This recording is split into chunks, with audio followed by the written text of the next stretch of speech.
Assalamualaikum warahmatullahi wabarakatuh. Halo semuanya, kami dari kelompok 4 akan melakukan uji statistik, yaitu uji komparasi dua sampel bebas atau independen menggunakan SPSS.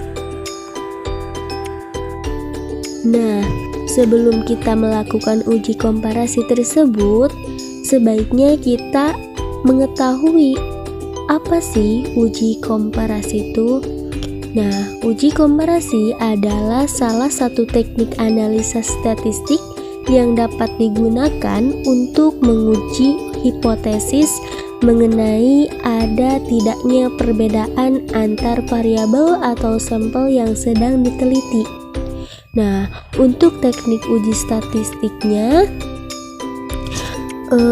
untuk salah satu uji t-test. Nah, ada dua uji komparasi. Yang pertama yaitu uji komparasi dua sampel independen. Nah, uji komparasi ini digunakan untuk mengetahui apakah terdapat perbedaan rata-rata dua sampel yang tidak berpasangan. Kemudian untuk syarat uji statistik parametriknya yaitu distribusi normal dan homogen. Latihan soal. Seorang mahasiswa tingkat akhir ingin mengetahui perbedaan nilai hasil belajar mata pelajaran matematika siswa kelas 10 IPA 1 dan kelas 10 IPA 2. Untuk keperluan tersebut, diambillah 15 siswa untuk kelas 10 IPA 1 dan 14 siswa untuk kelas 10 IPA 2 sebagai sampel. Nilai dari sampel tersebut adalah N, nilai hasil belajar matematika kelas 10 IPA 1 dengan nilai 6, 7, 4, 8, 8, 7, 9, 5, 5, 3, 9, 9, 7, 7, dan 5. Kelas 10 IPA 2 dengan nilai 6, 6, 5, 8, 4, 5, 3, 7, 7, 8, 4, 3, 6, dan 4. Jika diasumsikan bahwa data tersebut berdistribusi normal dan homogen, maka dengan taraf signifikansi 5%, bagaimana kesimpulan penelitian tersebut? Penyelesaian, rumusan hipotesis, H0 sama dengan tidak terdapat perbedaan nilai hasil belajar matematika antara kelas 10 IPA 1 dengan kelas 10 IPA 2. H1 sama dengan terdapat perbedaan nilai hasil belajar matematika antara kelas 10 IPA 1 dengan kelas 10 IPA 2. Nah, di sini kita masukkan dulu nilai-nilainya ke dalam Excel. Nah, setelah sudah saya buat Excelnya dari N yang pertama sampai N yang terakhir sesuai dengan soal tadi yang telah terlampir. Dan ini untuk variabelnya agar lebih mudah dikerjakan, maka kita menggunakan kode. Untuk kelas 10 IPA 1 kita menggunakan kode 1, dan untuk kelas 10 IPA 2 kita menggunakan kode 2. Selanjutnya kita masuk ke dalam program SPSS. Nah, di sini kita klik variable view. Dalam kolom name kita masukkan yang pertama nilai, dan yang selanjutnya ialah kelas. Untuk desimalnya kita ganti menjadi 0 supaya tidak terdapat koma-koma. Dan selanjutnya untuk label, yang bagian pertama atau nilai kita tulis nilai hasil belajar matematika. Selanjutnya untuk bagian kelas tidak usah memakai label, namun kita memasukkan values. Yang pertama valuesnya angka 1, labelnya kita tulis kelas 10 IPA 1. Kemudian add, valuesnya tulis angka 2. Labelnya kita tulis kelas 10 IPA 2. Kemudian add. Lalu kita klik OK. Nah, setelah selesai, kita masuk ke dalam data view. Dan kita masukkan nilai yang tadi sudah kita buat di Excel. Nah, kita masukkan nilai yang tadi sudah kita kerjakan di Excel.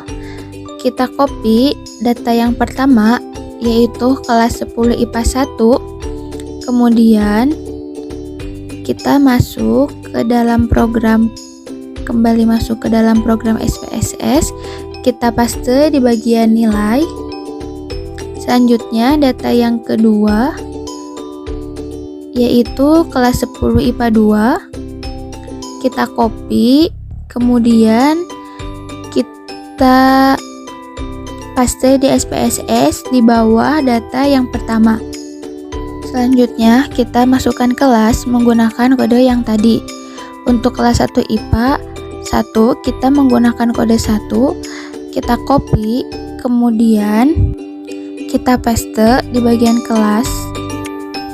Selanjutnya untuk yang kelas 10 IPA 2, kodenya 2, kita copy, kemudian kita paste di bawah yang tadi data yang pertama. Nah, agar kelihatan kelas 10 IPA 1 dan 2-nya, kita tarik. Nah, ini variabelnya kita hapus saja. Jika sudah begini,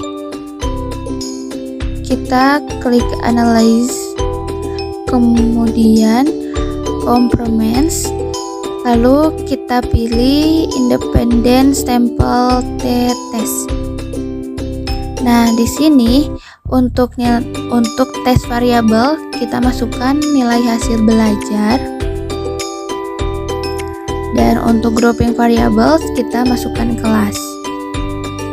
Kemudian kita klik defense group. Untuk grup 1 kita isi 1, dan untuk grup 2 kita isi 2. Kemudian klik continue dan kita klik OK. Nah, di sini sudah terlihat tabelnya. Nah, di sini ada tabel grup statistika dan grup independent sample test.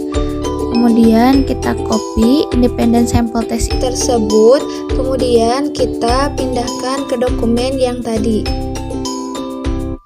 Berdasarkan tabel tersebut, dapat diketahui bahwa nilai T hitung adalah 1,756, sedangkan nilai signifikan 2 telet adalah 0,090. Nilai T kritis atau tabel dengan DK27 dan taraf signifikansi 5%, kita lihat dari tabel distribusi T dengan DK-nya 27 dan alfanya 5%, yaitu 2,05. Ketentuan atau dasar pengambilan keputusan dengan uji hipotesisnya adalah yang pertama, jika T hitung lebih besar dari sama dengan T kritis atau tabel, maka H0 ditolak dan H1 diterima. Artinya, terdapat perbedaan yang signifikan nilai hasil belajar matematika antara kelas 10 IPA 1 dengan kelas 10 IPA 2. Jika T hitung kurang dari T kritis atau tabel, maka H0 diterima dan H1 ditolak. Artinya, tidak terdapat perbedaan yang signifikan nilai hasil belajar matematika antara kelas 10 IPA 1 dengan kelas 10 IPA 2. Yang kedua, jika nilai signifikan 2 telet kurang dari sama dengan nilai signifikansi 0,05, maka H0 ditolak dan H1 diterima. Artinya, terdapat perbedaan yang signifikan nilai hasil belajar matematika antara kelas 10 IPA 1 dengan kelas 10 IPA 2. Jika nilai signifikan 2 telet lebih besar dari nilai signifikansi 0,05, maka H0 diterima dan H1 ditolak. Artinya, tidak terdapat perbedaan yang signifikan nilai hasil belajar matematika antara kelas 10 IPA 1 dengan kelas 10 IPA 2. Jadi, nilai T hitung adalah 1,756 kurang dari nilai T tabel 2,05, maka H0 diterima dan H1 ditolak. Artinya, tidak terdapat perbedaan yang signifikan nilai hasil belajar matematika antara kelas 10 IPA 1 dengan kelas 10 IPA 2.